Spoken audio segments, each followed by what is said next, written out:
우리 오늘 은혜 받을 말씀은 마태복음 말씀인데, 우리 마태복음 28장 우리 1절에서 10절까지 말씀을 같이 함께 찾아서 교독하겠습니다. 마태복음 28장 우리 1절에서 10절입니다. 제가 먼저 봉독합니다. 안식일이 다 지나고 안식 후 첫날이 되려는 새벽에 막달라 마리아와 다른 마리아가 무덤을 보려고 갔더니 큰 지진이 나며 주의 천사가 하늘로부터 내려와 돌을 굴려내고 그 위에 앉았는데 그 형상이 번개 같고 그 옷은 눈같이 희건을 지키던 자들이 그를 무서워하여 떨며 죽은 사람과 같이 되었더라. 천사가 여자들에게 말하여 이르되 너희는 무서워하지 말라. 십자가에 못 박히신 예수를 너희가 찾는 줄을 내가 아노라. 그가 여기 계시지 않고 그가 말씀하시던 대로 살아나셨느니라. 와서 그가 누우셨던 곳을 보라. 또 빨리 가서 그의 제자들에게 이르되 그가 죽은 자 가운데서 살아나셨고 너희보다 먼저 갈릴리로 가시나니 거기서 너희가 배우리라 하라. 보라, 내가 너희에게 일렀느니라 하거늘. 그 여자들이 무서움과 큰 기쁨으로 빨리 무덤을 떠나 제자들에게 알리려고 다름질할세. 예수께서 그들을 만나 이르시되 평안하냐 하시거늘 여자들이 나아가 그 발을 붙잡고 경배하니 함께 이에 예수께서 이르시되 무서워하지 말라. 가서 내 형제들에게 갈릴리로 가라 하라. 거기서 나를 보리라 하시니라. 아멘. 오늘 이 본문을 가지고 부활 앞에서라는 제목으로 은혜를 나누겠습니다. 우리가 배웠습니다. 기독교 신앙은 말씀의 신앙이며 그 말씀의 신앙의 핵심은 사랑입니다. 그리고 그 사랑의 증거가 바로 십자가 죽음이에요. 그리고 그 십자가 죽음을 통해서 바로 사랑이 완성이 되는데 그 사랑의 완성이 바로 부활이다. 한번 따라합시다. 사랑의 완성이 부활이다. 그래서 여러분, 부활은 사랑의 완성입니다. 그래서 우리 크리스천들은요, 그 사랑의 완성을 주신 주님을 향해 부활 속에 기록된 모습들을 통해 오늘 역시 다시 오실 주님 앞에 준비되어져야 됩니다. 매년 맞이하는 부활주일은 매년 가까워지는 재림과 천국을 사모하는 날이 되어야 돼요. 1년 또 가까워졌어요. 우리 주님 재림하실 날, 우리 천국 갈 날이 1년 또 가까워진 거예요. 그리고 겸하여 과연 내가 부활의 신앙을 잃어버리지는 않았는지 점검하면서 부활 앞에 서는 날이 돼야 돼요. 우리 주님이 먼저 부활하셨기에 이제 우리도 부활의 신앙을 가지고 주님 따라가는 겁니다. 나사로나 유두고나 살아난 것은 뭡니까? 한정적 부활이죠. 다시 살아났다 다시 죽었잖아요. 주님이 부활의 첫 열매 됐다는 것은 이제 다시 죽지 않아요. 영원한 천국을 향해 우리는 나아가는 겁니다. 그래서 오늘 부활절, 부활 앞에서 점검하길 원해서 부활 앞에서라는 제목으로 은혜를 나눌 건데요. 자, 첫째로 시작. 부활 앞에서 우리는 죽은 신앙을 버려야 합니다. 네, 부활 앞에서 죽은 신앙을 버려야 돼요. 애벌레를 바라보며 나비를 꿈꾸는 것은 쉽지 않아요. 지식적으로는 알죠. 얘가 번데기가 돼서 나비가 되겠다. 우리가 지식적으로는 알지만 까먹어요. 그걸 보면서, 기어다니는 애벌레를 보면서 저게 나비가 된다고? 아니, 나비에 대한 생각조차도 못하고 그냥 애벌레만 봐. 아우 징그러워 하고 끝나요. 그리고 번데기가 됐을 때도 아우 이걸 먹나? 나비에 대한 지식적으로는 아는데 그것이 우리에게 리얼, 실제가 되지 않는다라는 거죠. 그리고 사실 그 관련 분야의 일을 하지 않고는 나비가 되는 과정을 본 사람들이 많지 않아요. 봤어요? 봤나요? 그래서 아이들에게 이게 번데기가 나비가 될 거야 얘기하면 에이 정말요? 하고 딴 데 뛰어가 버려요. 별로 관심 없어요. 근데 그 변화되는 모습을 보면 완전히 바뀌잖아요. 그렇죠? 참 신기하단 말이에요. 시간이 지나면 반드시 애벌레는 번데기를 거쳐서 하늘을 날아오르는 정말 아름다운 나비가 됩니다. 하나님은 이처럼 우리의 삶이 우리의 죄라는 껍질을 벗고, 즉 죽은 신앙이죠. 죽은 신앙을 벗고 부활의 신앙으로 일어나길 원하신다라는 거예요. 끝까지 십자가를 지키고 주님의 죽음을 끝까지 지켜보면서 그 누구보다도 그 십자가에서 고통스러워하는 주님을 보면서 안타까워했던, 우리 주님을 너무너무 사랑했던 사람이 오늘 본문 1절에 등장하는데 누굽니까? 막달라 마리아와 다른 마리아, 그리고 평행 본문에서 보면 살로메까지 포함해서 이 세 명의 여인들은요, 다 제자들 도망가고 다 떠나가고 다 사라졌음에도 불구하고 끝까지 예수님 쫓아가서 십자가 밑에서 끝까지 예수님 지키며 바라보면서 안타까워했던, 정말 예수님을 사랑했던 여자예요. 그렇죠? 너무나 아름다운 신앙 아닙니까? 이 세 명의 여인들. 근데요, 이 세 명의 여인들이 안식일이 지나자마자 새벽같이 달려가는데 뭘 들고 달려갑니까? 향품을 들고 예수님에게 달려가고 있다라는 거죠. 마가복음 16장 1절에서 2절입니다. 시작.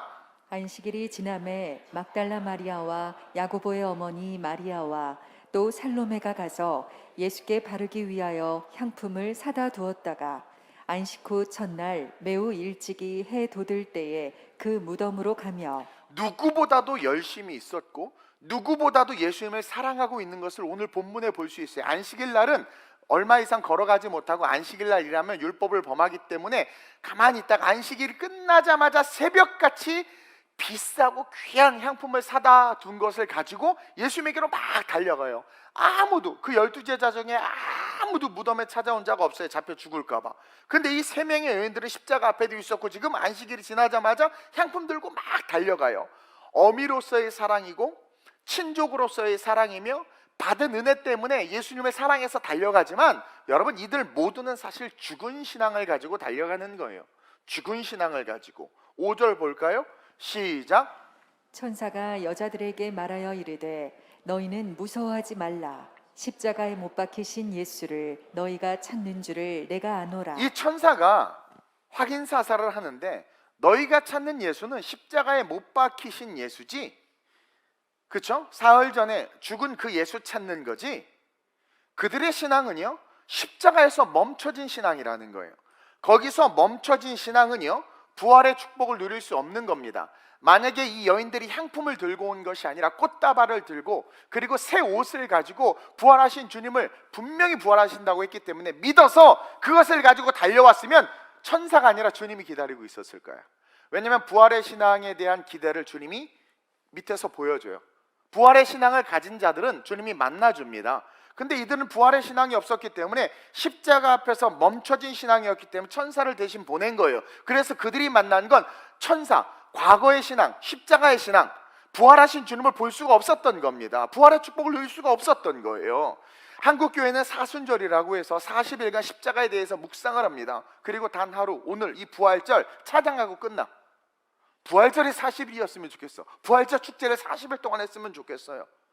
제가 천국을 강조하고 천국 소망을 갖게 되면서 바뀐 것 중에 하나가 뭐냐면, 십자가의 묵상보다는 천국에 대한 기대가 많아졌다라는 거예요. 우리 내년부터 우리는 부활절 40일 찬양 축제에서 40일간 매일 성가대, 매일 밤마다 40일 영성 찬양 대회 해가지고 할까요? 그랬으면 좋겠어. 십자가를 묵상한다고 슬픔도 없고 슬프지도 않은데, 죄송합니다, 기어 나와가지고 뭐 그냥 그것보다는 부활의 신앙을 기뻐해야 될 텐데, 그렇죠? 제가요, 이 부활의 신앙이 실제가 되니까 진짜 십자가에 대한 묵상보다는 이미 나는 구원 받았어요.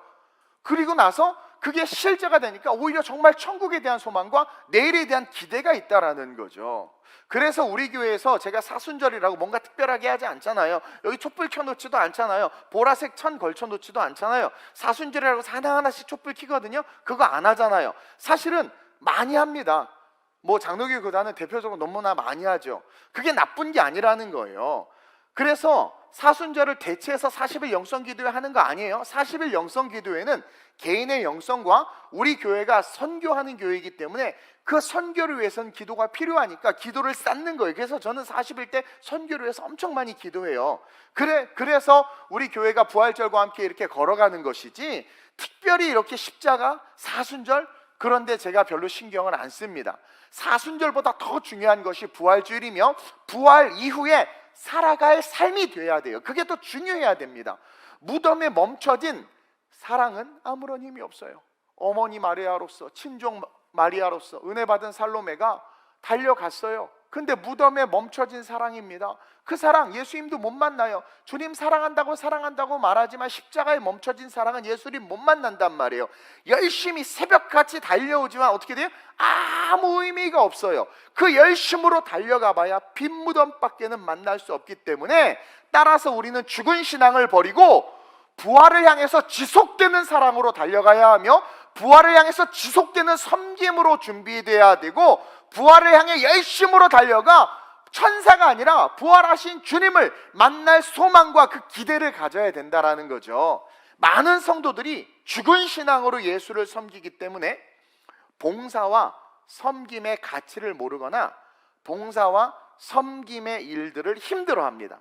여러분, 멈춰진 죽은 신앙으로 예수를 섬기기 때문에 주님께 드리는 물질이나 시간이 아까워지는 거예요.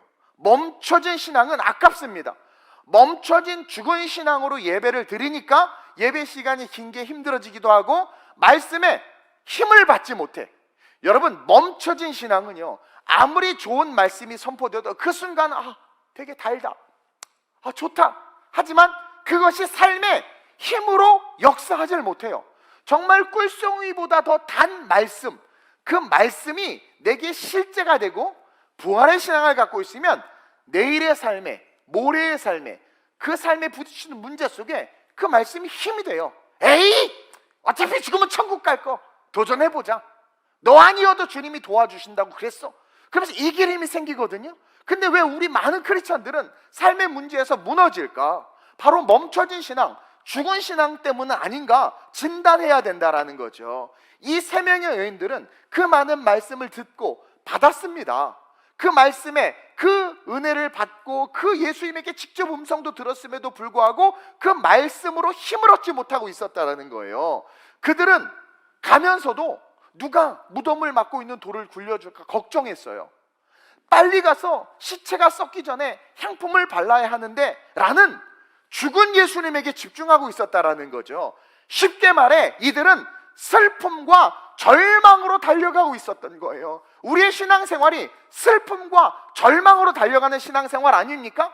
자녀에 대한 슬픔과 절망으로 예배드리지 않아요? 남편에 대한, 사업에 대한, 물질에 대한 슬픔과 절망으로 예배드리진 않냐라는 거예요. 희망이 있고 소망이 있습니까?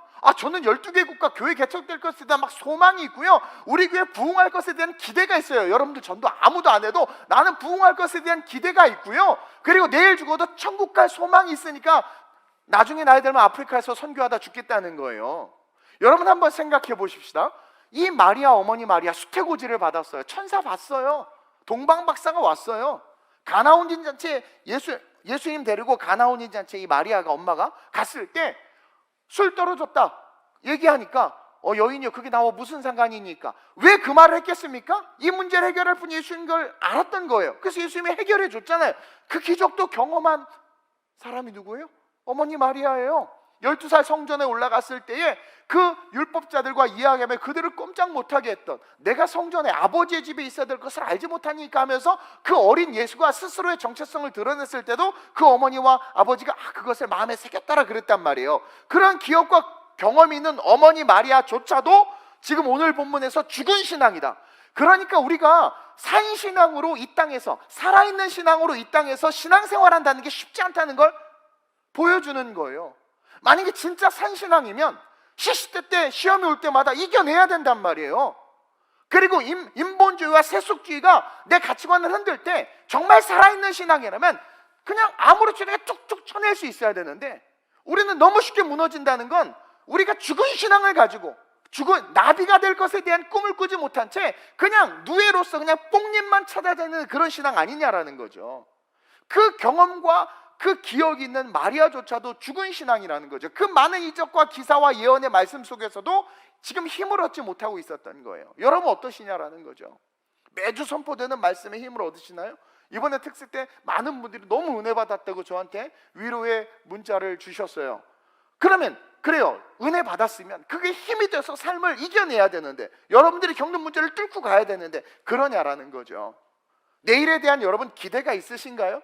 지금 인플레이션 뿐만 아니라 은행 이자 엄청 오른다고 그러잖아요. 우리 교회도 300만 원이 올랐어요, 이자가.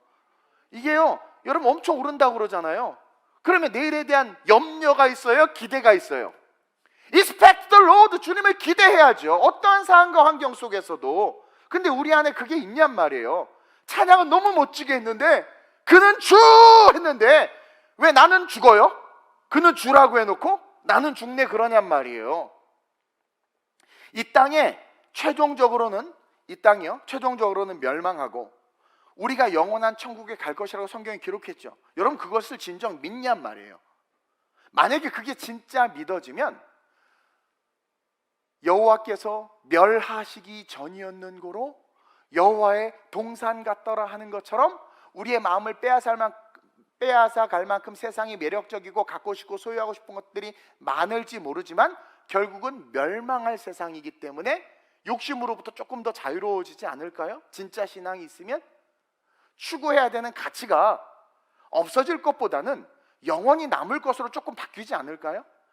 우리 안에 신앙이 리얼이라면 정말 주님이 모든 것을 보시고 그분이 부활하신 것 같이 우리가 부활해서 영원한 천국에 갈 것이 나에게 진짜 실제가 된다면, 내가 지금 이 컵을 만지는 것처럼 그것이 정말 실제가 된다면 우리의 선택의 문제가 좀 많이 달라지지 않을까요? 주일에 대한 우리 애티튜드가 많이 달라지지 않을까?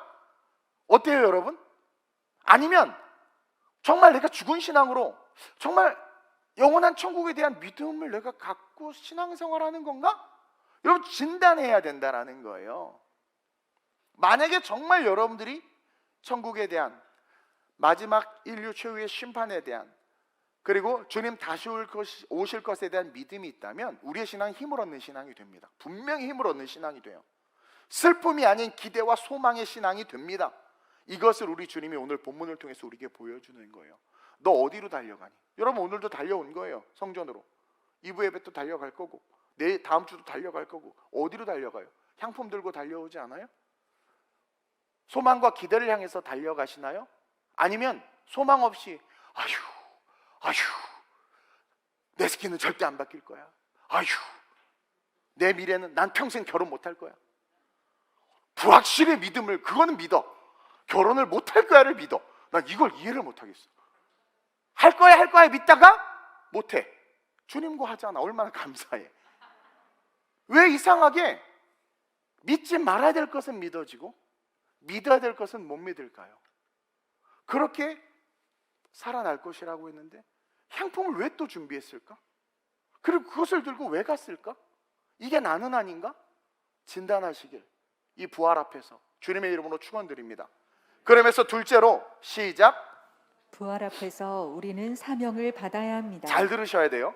부활이라는 것은 이터널 라이프, 영원히 있다라는 것이며 그것을 믿는다는 것은 우리가 영원의 삶을 산다는 것을 인정하는 거예요. 그것을 우리가 믿는 거죠. 즉 그 영원의 삶을 알고 믿는 자들은 이 땅에서 반드시 그 영원을 위한 무엇인가를 해야 된다라는 거예요. 그리고 그것이 때로는 힘을 잃은 자들과 소망이 없이 삶에 낚시 없이 살아가는 자들에게 힘이 되며 살 이유가 되고 그것 때문에 삶이 가치 있고 능력 있는 삶으로 바뀔 수 있다라는 것에 대한 믿음이 있어야 돼요. 그게 뭐냐면 내가 루저예요. 내가 학벌도 학력도 또 내가 뭐 가진 것도 없어요. 그렇게 연약한다 한다 할지라도 정말 영원의 삶이 있다면, 그렇죠? 그 영원의 삶을 위한 그 이터널 라이프 부활로 말미암은 천국에 대한 소망이 있다면 그것만으로도 이 땅에서 우리의 컨디션을 뛰어넘어서 그것을 위해서 살고자 하는 마음이 일어나면 그 사람은요 이 땅에서 하나님께서 우리에게 보여주시던 기적과 능력으로 말미암아 상상할 수 없는 삶으로 바뀔 수 있다라는 거예요. 여러분 한 번 사는 인생이잖아요. 이 땅이 다가 아니기 때문에 영원을 위한 열심을 낼 때 여러분들의 삶에 이 땅에서의 삶은 한 번뿐이 단회적이란 말이에요. 그러나 영혼의 삶을 알기 때문에 이 땅에서 그것을 알고 열심을 내기 시작할 때 그 사람들을 통해서 하나님의 나라가 이루어지는 것이며 하나님은 그렇게 태도를 바꿔서 걸어가는 자들에게 하나님의 능력을 나타내심으로 말미암아 귀하게 쓰임받는 우리가 그런 존재가 될 수 있다라고 성경은 전체적으로 우리에게 이야기해주고 있단 말이에요. 자, 오늘 본문에 등장하는 무덤에 있던 천사가요 7절과 같이 이야기하고 있습니다. 시작.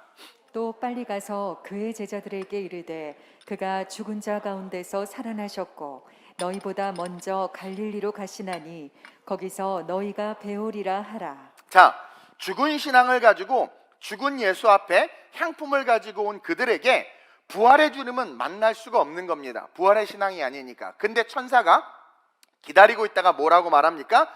빨리 가서 그의 제자들에게 아뢰라, 사명을 주죠. 그가 죽은 자 가운데서 살아나셨고 너희보다 먼저 갈릴리로 가시나니 거기서 너희가 배우리라 하라, 명령하는 거예요.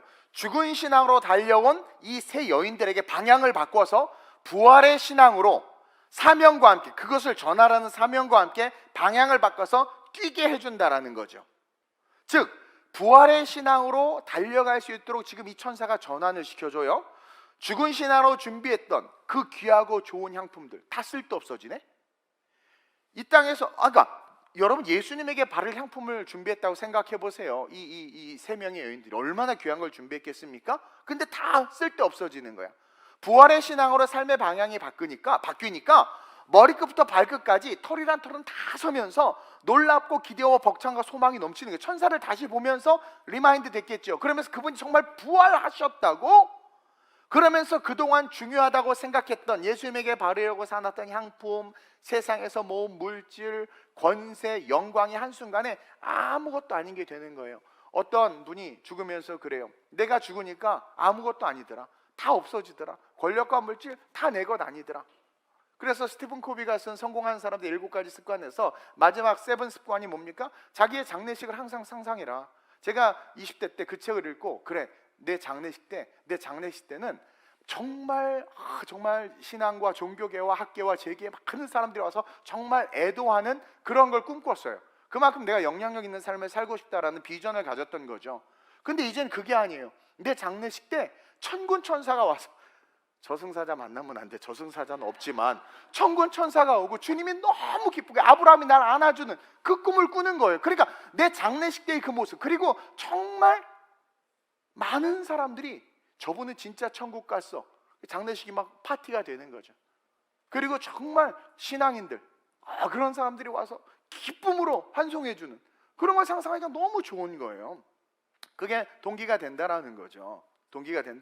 그러니까 이 땅에서 물질과 권세와 영광, 향품과 아무것도 아닌 게 돼버리네. 그리고 돈 주고 살 수 없는 이 세 여인에게 엄청난 기대와 소망이 몰려오는 거예요. 어머, 진짜였어. 그 말씀이 진짜였어. 8절 한번 볼까요? 시작. 그 여자들이 무서움과 큰 기쁨으로 빨리 무덤을 떠나 제자들에게 알리려고 다름질할세. 자, 그래서 막 기쁨과, 전에는 슬픔과 어떡하나 누가 돌 굴려주나, 어떡하나 예수님이 진짜 썩으면 안 되는데 걱정으로 달려왔는데, 지금 본문엔 뭐래? 큰 기쁨으로 어디를 떠나요? 죽은 신앙을 떠나, 무덤을 떠나, 죽은 신앙을 떠나 제자들, 도망간 제자들, 사명이죠. 알리려고 다름질하는데, 여기 보세요. 이렇게 다름질할 때, 그렇게 부활의 신앙으로 방향이 바뀌어서 달려가는 그들 앞에 누가 나타나? 갑자기 부활의 주님 인터셉트로 탁 나타나. 여기서 만나주시는 거예요. 부활의 신앙을 가지고 있으니까. 여러분들 제발 죽은 예수에게만 붙잡혀 있지 마시길 주님의 이름으로 축원드립니다. 부활의 신앙을 가지고, 천국 소망을 가지고 살아야 부활의 주님을 만나요. 제가 항상 천국 소망을 가지니까 예수님이 저를 참 자주 만나주세요. 말씀을 읽을 때도 만나주시고. 근데 맨날 죄 생각하고, 아유 내 죄, 난 죄인이야, 십자가만 생각하면 마귀만 보여. 막 지옥 갈 것 같고. 근데 부활의 주님, 영원한 천국을 바라보며 막 말씀을 보면 소망이 넘쳐요. 소망이. 9절 10절 한번 볼까요? 시작. 예수께서 그들을 만나 이르시되 평안하냐. 거 보세요. 부활의 신앙으로 방향이 바뀌니까, 아니 그냥 천사에게 사명받아서 제자들에게 가도 되는데 왜 중간에 주님이 딱 나타나셨느냐? 부활의 소망을 가진 자들은 반드시 부활의 주님이 만나주세요. 부활의 소망을 가진 자들이 성령 받는 것이고, 부활의 소망을 가진 자들이 세상을 이길 수 있는 겁니다. 그러니까 사명 갖고 부활의 사명을 가지고 달려갔더니 갑자기 만나주시면서 평안하냐? 왜 놀랄까봐, 나야 나. 그러면서 하시건을 계속 시작. 여자들이 나아가 그 발을 붙잡고 경배하니 이에 예수께서 이르시되 무서워하지 말라. 가서 내 형제들에게 갈릴리로 가라 하라. 거기서 나를 보리라 하시니라. 똑같은 명령을 예수님이 다시 한번 직접 해주세요. 이것은 뭐냐면 그만큼 사명이 중요하다. 이 부활의 사명, 이 부활을 전하는 이 사명이 너무나도 중요하다. 죽은 예수를 만나러 가던 3명의 여인들은 죽은 예수는 못 만나고 죽은 예수를 위해 준비했던 비싼 향품 다 갖다 버리게 되고 필요 없어지게 되고, 천사를 통해서 예수님이 하신 말씀이 실제임을 다시 한번 깨닫고 부활의 신앙으로 변화돼서 달려가자 부활의 주님을 만나네요. 우리에게 적용해야 되겠죠. 우리도 이래야 돼요. 저는 여러분들이 부활의 신앙으로 부활하신 주님을 만나시길 주님의 이름으로 축원드립니다. 그리고 그 주님 역시 본인의 입으로 천사들을 통해서 들은 것으로 끝나는 것이 아니라, 설교 때 들은 것으로 끝나는 것이 아니라, 천사들을 통해서 들은 것으로 끝나는 것이 아니라 본인의 입으로 천사들을 통해 들은 것이 맞다. 그게 내가 너희에게 준 사명이 맞다. 예수님이 직접 내 형제들에게 갈릴리로 가라 하라, 거기서 나를 보리라 하시니 사명을 주신다라는 거예요. 우리가 설교 말씀을 듣지요, 여러분. 설교 말씀을 듣고 순종할 때, 설교 말씀을 듣고 내가 이 말씀 좀 지켜야 되겠다 결단해서 걸어갈 때 여러분들에게 직접 말씀해 주세요. 저도 경험했어요. 살아계신 주님은 여러분 70억 전 인류를 위해서 오신 게 아니에요. 그렇게 생각하면 안 돼요. 우리 주님은 나를 위해서 오신 거예요. 신앙은 1대1이에요. 나를 위해서 오신 거예요. 그리고 나를 너무나도 사랑하시기 때문에 말씀을 통해서 퍼블릭하게 우리가 말씀을 받고 아멘 하면서 주님 이 말씀대로 되기를 원합니다, 당신의 뜻대로 내가 살게 도와주세요 할 때 성령께서 우리에게 또 개인적으로 말씀해 주세요. 왜냐하면 그런 경험이 있어야 우리의 신앙이 강해지기 때문에 주님은 분명히 살아계시고 우리를 만나 주십니다. 여러분 다 만난 경험이 있을 거예요. 따라서 우리는 그 주님에게 사명을 받아야 돼요. 죽은 사명이 아니라 산 사명, 부활하신 예수를 전해야 되는 사명. 나는 과연 부활 앞에서 부활하신 예수를 전하면서 삶을 살았는가? 그래서 우리가 새생명 전도축제 준비하니까 여러분들 기도하면서 정말 올해 한 영혼, 내년에 한 영혼, 1년에 내가 욕심 부리지 마세요. 뭐 10명 다 필요 없어요. 그냥 1년에 매년 한 영혼씩만 내가 전도해서 그 영혼하고 깊이 있게 교제하고, 정말 친구가 없는 시대잖아요 요즘에. 친구가 되고 또 친구가 되고 친구가 돼서 10년 후에는 하나님 내가 10명 내가 전도한 사람 담당하는 구역장 되게 해주세요라는 소박한 기도지만 그 기도가 어떤 기도예요? 천국 소망 있는 기도 아니에요. 그리고 그 10명이 우리가 미개척 지역의 종족들에게 교회 안에 세우자. 여러분 그 10명이 3만 원씩만 얻어 30만 원이면 미개척 지역에 교회 세워요. 얼마나 아름답습니까? 그런 하나님께서 주시는 비전을 받아서, 하늘의 비전을 받아서 그렇게 걸어가는 삶이 될 때, 제가 새벽 때 설교했죠. 그런즉 깨어있으라. 2가지라고 그랬어요. 왜 깨어있으라 그랬어요? 여러분들이 언제 죽을지 몰라요. 딱 죽었는데 아브라함이 아니야. 음부에 떨어져 큰일 나는 거예요. 그래서 깨어있으라는 거예요. 예수 만나서 구원의 확신 가져라. 또 그런즉 깨어있으라. 주님이 언제 오실지 모르는 거예요. 깜빡 졸다가 주님 오시면 큰일 나잖아. 그러니까 깨어있다라는 건 뭐예요? 부활의 사명을 받아서 그 사명을 이루는 삶을 향해서 달려가다가 주님 오시거나 죽어봐. 얼마나 감사해. 천국이라니까요. 하필 그날 소개팅 갔다가 죽으면 어떻게 되겠어? 저와 여러분들 깨어있으시길 주님의 이름으로 축원드립니다. 부활의 사명 받으시길 주님의 이름으로 축원드립니다. 그리고 제가 여러 번 이야기합니다. 새 가족들에게 천국이 있다고 믿고 사는 게 천국이 없다고 믿고 사는 것보다 유익해. 천국이 있다고 믿고 살면 아무래도 네 삶이 그래도 좀 그리스도화되고 좀 세상 보기에도 덕이 되고 본이 되지 않겠니? 그런데 진짜 죽었는데 천국이 있다고 믿고 살았는데 천국이 있어. 뭐 얼마나 할렐루야예요? 근데 천국이 없다고 믿고 살았어. 그래서 막 살았어. 그래 행복하겠지. 즐기고 누리고 살았겠지. 결혼도 한 20번 하고 잘 살았어. 먹어볼 거 맞아볼 거 뽕 해서 다 해봤어. 근데 진짜 천국이 있네. 죽었는데? 그거 뭐예요? 지옥도 있다는 거죠. 그럼 그때는 돌이킬 수가 없는 거야. 그리고 죽었는데 자녀 주변 사람들이 야 너희 아버지 신앙인으로서 참 괜찮게 살았다. 그런 말 들으면 얼마나 좋아요? 네 아버지 막 살았다. 그러니까 천국이 있다고 믿고 사는 것이 그냥 보편적으로도 우리에게 유익하고 덕을 세울 뿐만 아니라 그것이 실제이기 때문에 너무나도 중요하고, 우리는 그 부활의 사명을 받아서 그 복음을 전하는 사명을 받아서 우리 가까운 이웃으로부터 시작해서 주변에게 그것을 전해야 된다. 예수님에게 받아야 돼요. 아멘? 그러면서 마지막으로 시작. 부활 앞에서 우리는 거짓을 분별하며 거짓과 싸우는 삶을 살아야 합니다. 여러분들 분명히 알아. 요즘에 뭐 거짓 뉴스, 거짓 그런 말들 많이 나오죠. 그 얘기가 뭘까요? 마귀가 많이 활동하는 거야. 지금이요, 여러분 마귀는 성경에 분명히 거짓의 압이라고 그랬어요. 그래서 마귀가 모든 영역에서 지금 왕성하게 움직이고 있다는 걸 우리가 어떻게 아느냐? 거짓이 너무 많아. 팩트 체크한다고 하면서 또 거짓이래. 마귀의 목적은요, 여러분, 우리가 하나님의 사랑에서 떨어져 나가는 거예요. 그거를 위해서라면 우리에게 돈도 주고요, 명예도 주고요, 권세도 줘요. 네가 하나님 나라에서만 떨어진다면 내가 다 줄게. 그게 마귀예요.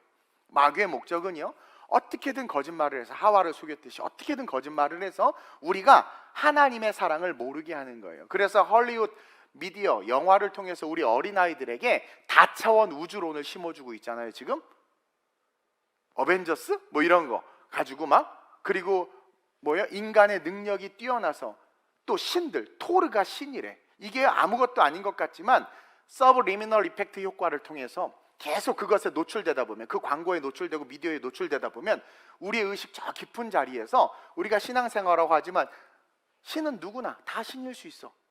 그리고 그 아이들이 그것에 계속 세뇌돼서 영향을 받으면은요, 나중에 천국 안 믿어요.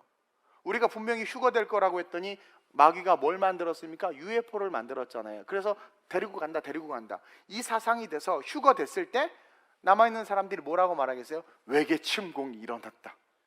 여러분 우스갯소리를 듣지 마세요. 이게 분명하게 팩트로 성경에 있는 것들을 어둠의 권세들이 알고 그렇게 거짓으로 우리를 속이는 거예요. 그것처럼 아버지의 사랑을 모르게 하고 마귀가 하나님의 사랑에서 우리를 떨어뜨리게 하기 위해서 별짓을 다 합니다. 그리고 여러분 앞으로 계속해서 시간이 흐를수록 그런 공격은요, 정말 교묘하고 아주 정교하고 아주 이성적으로 지속적으로 강해질 거라는 거죠. 아주 강해질 거라는 거죠. 이미 미디어에 심각하게 노출된 아이들 정서불안을 겪고 있고요. 제가 얼마 전에 우리 누구 아는 아이를 돕기 위해서 정신과에 한번 같이 갔는데, 와, 아이들이 그렇게 많아요. 그 아이들에게 십자가 구원 이야기 하잖아요. 비웃어요. 예수님 뭐 이런 거, 하이 그런 게 어디 있어요? 막 비웃어요. 종교에 대해서도요, 이제는요, 웬만한 아이들 머리가 커서요 안 들어가요. 그리고 기독교 말고 모든 종교에 대해서도 거룩의 의미를 두고 있지 않는 거 아세요? 요즘 세대들은요, 90년생들 그리고 2000년생들, 얘네들은요, 뭐 다 그런 건 아니지만 기독교 가정에서 잘 자란 아이들은 아니지만 일반적인 아이들은요, 이제 종교가 거룩하다라는 거 생각하지 않고요, 미안하지만 그 정도까지는 아니겠지만 종교를 일종의 비즈니스라고 생각합니다. 비즈니스라고 생각해요. 그리고 기성의 사회 활동하던 남성분들, 그런 분들이 이제 어쨌든 극성 맞은 마누라 때문에 이제 교회 온단 말이에요. 오면 이거를 비즈니스적인 관점으로 바라봐요. 비즈니스 에즈 미션이라고, 선교도 이제 어떤 비즈니스를 통해서 선교하는 선교 이론들이 이제 그 제3세계 국가나 그 다음에 기독교를 박해하는 나라에서는 그 비즈니스 에즈 미션이라고 해서 이제 선교사가 아니라 사업가들이 선교하는데, 그게 참 접촉점으로는 좋은데 오히려 그것이 잘못 변질돼 가지고 여러분 사업을 하다 보면 어쩔 수 없는 문제들이 발생해요. 거기서 덕이 되거나 본이 되지 않는 모습들을 보면서 오히려 더 떨어져 나간 일들이 일어난단 말이에요. 그래가지고 어쨌든 교회도 다 장사야. 코로나 때 나와라고 하는 이유에 대해서 세상이 뭐라고 프레임 확 씌워버렸습니까? 헌금 안 거친다. 우리 교회 좀 뉴스 좀 내보냈으면 좋겠어. 우리는 상관이 없었다 막 이렇게 내보냈으면 좋겠어. 그렇게 프레임을 씌워버리니까 다 장사치로 여겨버리는 거예요. 구원? 부활? 그런 얘기하면 이게 이성으로 안 받아들여지는 게 지금의 이 세상이란 말이에요. 누가 그렇게 만드냐? 마귀가. 여러분 지금 기독교, 불교, 천주교 할 것 없이 타락한 모습들은 다 데서트필 되잖아요. 신뢰를 떨어뜨리잖아요. 이번에 그 불교계에서 한번 데모했었잖아요. 무슨 일 때문에. 그것 때문에 불교계에 대한 도덕성과 그 다음에 어떤 거룩성이 훅 떨어졌대요. 기독교는 뭐 말할 것도 없고 천주교도 말할 것도 없고, 그나마 천주교는 어떤 예식이라는 걸 갖고 있으니까 좀 약간 경건의 모양이 있으니까 사람들이 조금 주춤하긴 해요. 그리고 워낙 전 세계가 하나로 캐톨릭이 묶여 있으니까 거대하니까. 그러나 성경에 분명히 말하죠, 그렇죠? 거룩의 모양이, 경건의 모양이 중요하지 않다고, 경건의 능력이 중요하다고. 그래서 모양만 있대 능력이 없는 자들을 배척하라고. 미안하지만 천주교를 향해서 하는 말이에요. 이건 그 나중에 깊이 있게 한번 보고. 어쨌든 그러면서 다 그런 것들, 기독교에 대해서 그런 거룩한 것들 신뢰를 떨어뜨리면서 이것이 대안이다 라고 말하면서 나타나는 게 계시록의 뭡니까? 적그리스도예요. 적그리스도의 거짓 선지자들이 기존의 기성 종교들이 다 타락하고 기독교는 힘을 잃고, 그렇죠? 기독교에서 뭐만 말하면 사람들이 짜증내. 아, 쟤네 또 뭐라 그런다. 짜증내. 그러면서 거짓 선지자들이 다 하나같이 모여서 어떤 거 하나를 드러냅니다. 한 사람을 드러내. 그게 적그리스도예요. 그러면서 글로 다 모이게 합니다. 이게 마지막 때란 말이에요. 따라서 우리는 시간이 흐르면 흐를수록 더욱더 진리의 깊숙한 곳으로 들어가서 흔들리지 않는 진리를 붙잡고 거짓을 대적할 수 있는 능력을 키워야 돼요. 오늘 11절 이후에 그 이야기가 나오죠. 11절 이후에 하나님의 사명이 부여되고 새 여인들이 이제 사역을, 새로운 시작, 부활의 사역이 시작됩니다. 마태복음 28장을 기점으로 우리가 해야 되는 사역은 부활에 대한 사역이에요. 그 사역이 딱 시작되자마자 마귀도 동시에 사역을 시작하고 있다는 것을 11절에서 보여주죠. 여러분들도 알다시피 부활이 거짓이고, 그리고 그 부활을 전하는 그 모든 것들은 가짜다. 주님을 뵐 것이다. 그것은 진리가 아니다. 이것을 마귀가 역사하는데 군인들을 시켜서 어떻게 합니까? 이 대제사장이 돈을 주고 뭐라고 이야기해요? 군인이 가가지고 예수님 부활했습니다. 사라졌습니다. 제가 천사를 봤습니다. 그러니까 돈을 많이 줘가지고 어떻게 합니까? 그 군인에게 거짓말을 해라. 이 최초의 거짓 뉴스일 수도 있어요. 퍼뜨리라. 그래서 그 결과가 15절 한번 볼까요? 시작. 군인들이 돈을 받고 가르친 대로 하였으니 이 말이 오늘날까지 유대인 가운데 두루 퍼지니라. 여기서 우리가 뭘 배울 수 있냐면 마지막 때 이 만몬이즘, 물질을 가지고 거짓 선지자들이 어떻게 합니까? 기독교와, 그렇죠, 기독교겠죠. 다른 종교는 다 자기 편이니까 기독교를 공격합니다. 그래서 이 돈을 가지고 어떻게 돼? 사람들을 미혹시켜서 사람들을 다 유혹시키고 해가지고 기독교를 대적하게 만들고 기독교 안에 들어가서 파괴시키게 만들고, 여러분들이 이렇게 신천지나 이렇게 교회 들어와서 이렇게 활동하는 분들 공작금을 많이 받는데요. 이게 무서운 세상이에요. 그리고 돈 받으면 사람들이 무섭잖아요. 그렇게 해서 부활의 소식을 전한 세 명의 여인들과 함께 이 군인들이 어떻게 합니까? 똑같은 예수의 무덤 앞에 있었지만, 똑같은 예수의 무덤 앞에서 세 명의 여인들은 죽은 신앙으로 왔지만 생명의 신앙, 부활의 신앙으로 달려가고, 이 군인도 여기서 부활의 신앙을 얻을 수 있었어요. 그래서 그것을 전했죠. 부활의 신앙을 전했죠. 그랬더니 돈을 받네. 여기서 넘어져서 어떻게 그 다음부터 거짓의 아비, 마귀의 사역을 감당하는 거짓을 전하는 사역이 시작된 거예요. 이 두 사역이 같이 또 뻗어나가는 거죠. 부활과 함께 진리와 거짓이 공존하는 세상이 되어버렸다. 그래서 요즘 어떤 크리스찬들은요, 신앙이 있다고 하면서도 부활과 휴거에 대해서는 믿지 않습니다, 이런 이야기를 해요. 다른 종교와 별반 다를 바 없이 기독교에 대해서 그냥 선을 추구하고 인격 수양, 도덕, 그리고 어떤 그냥 심지어는 그냥 어떤 내 사교 클럽과 같이 그런 도구로 기독교가 이제 전락한다니까. 그렇게 여겨요. 요즘 너 교회 왜 다녀? 아, 교회 다니면 그냥 좋은 사람들 만나고 또 그냥 엄마 아빠 같이 다니라고 하니까 내 인격 수양하려고. 이 수준이 된다니까. 이 수준이. 오늘 혹시 여기 그런 분 계시나? 여러분 천국이 있음을 믿으세요? 진짜? 부활이 있음을 믿으십니까? 안 믿어지면 믿을 수 있게 해달라고 기도해야 되고, 믿음은 들음에서 나며 들음은 그리스도의 말씀이기 때문에 말씀을 잘 읽고 설교를 열심히 들어야 돼요. 유튜브에 보면 제가 계시록과 부활에 대한 설교했던 거 많아요. 찾아서 들으시길 바랍니다. 그래서 꼭 믿음은 들음에서 나기 때문에 그것을 듣고 여러분들 안에 부활의 신앙이 생겨야 돼요. 세상이 우리와 우리 아이들 지금 흔들려고 하고 있어요. 아니, 이미 흔들고 있어요.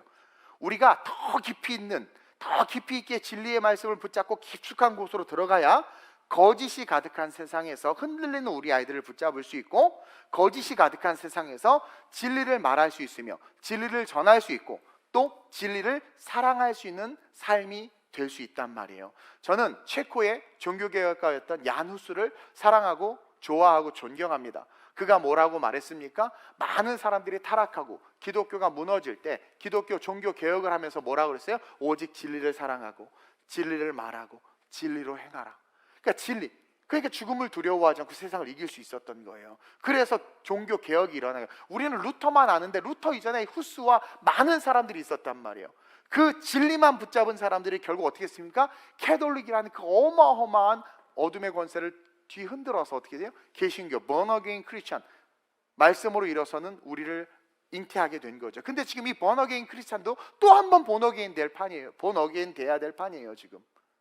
따라서 이 부활절, 특별히 이제 코로나도 이제 내일부터는 뭐 모든 게 다 해제된다고 그래, 마스크만 빼고. 자, 이제 어떻게 해야 되겠습니까? 다시 우리의 모든 것들을 회개하고 돌이켜서 부활의 신앙으로, 부활 앞에서 오늘 제가 여러분들에게 이야기한 이 세 가지를 다시 한번 마음에 새기고 다시 한번 주님 앞으로 달려갈 수 있어야 돼요. 나는 죽은 신앙은 아닌가? 나는 혹시 죽은 신앙은 아닌가? 향품과 이런 것들을 중요시 여기며 예수 앞으로 달려오고 있지는 않았는가? 없어질 것들을 중요시 여기면서 나는 정말 하나님에게 받은 사명이 있는가? 부활 앞에서 사명을 가지고 살아가는가? 아니, 열심히 살아야 돼요. 저는요, 우리 청년들에게 세상에서도 열심히 살아야 된다고 말합니다. 정말 남보다 더 일찍 출근해야 되고 더 늦게 퇴근해야 되고 더 맡겨진 과업은 더 잘해야 된다고, 절대로 고문관 되지 말라고 그럽니다. 왜냐면 세상에 빛과 소금으로서의 능력을 드러내야 되니까. 그러면서 신앙생활 역시 열심히 해야 된다고 말하는 사람이에요. 그래야 됩니다. 그게 맞아요. 그러나 동시에 그렇게 세상에서만 열심히 사는 것이 아니라 하나님을 위한 뭔가가 있어야 돼요. 하나님을 위한 뭔가가 있어야 된단 말이에요. 그게 있냔 말이에요, 여러분. 부활의 신앙이 있기 때문에 영원한 천국을 향해서 하나님을 위해서 달려갈 뭔가가 있냔 말이에요. 하나님께서 이 여인들에게 갈릴리에 가서 나를 볼 것이라 제자들에게 전하람과 같이 과연 나는 부활의 주님을 만날 것을 준비하면서 그분을 위해서 살아가는 삶에 뭔가가 있냐, 부활에 대한 뭔가가 있냐, 이것을 점검하고 동시에 겸하여 이 어둠의 시대, 이 거짓이 판치고 있는 이 시대 속에서 다음 세대와 우리 아이들을 위해서 정말 거짓과 분별하며 싸울 수 있는 진리를 사모하고 진리를 사랑하고 진리 안에 들어가길 새롭게 결단하는 그런 저와 여러분들 되시길 주님의 이름으로 축원드립니다. 오늘 말씀을 기억하면서 우리가 한번 합심으로 전심으로 기도합니다. 죽은 신앙을 가지고 달려가는 나를 용서하소서. 주님을 사랑했지만 죽은 신앙으로 사랑하면 주님 못 만납니다. 죽은 신앙으로 헌신하면 주님 못 만납니다. 부활의 신앙으로 달려가게 하소서. 내 신앙이 부활의 신앙 되게 하소서. 주님, 내가 부활의 신앙으로 말미암아 사명 받기를 원합니다. 사명을 주옵소서. 진리를 더욱더 사랑하고 진리 안으로 들어가 진리로 행하는 내가 될 수 있게 해달라고 주님의 세 번 부르고 합심으로 전심으로 기도합니다. 주여, 주여, 주여.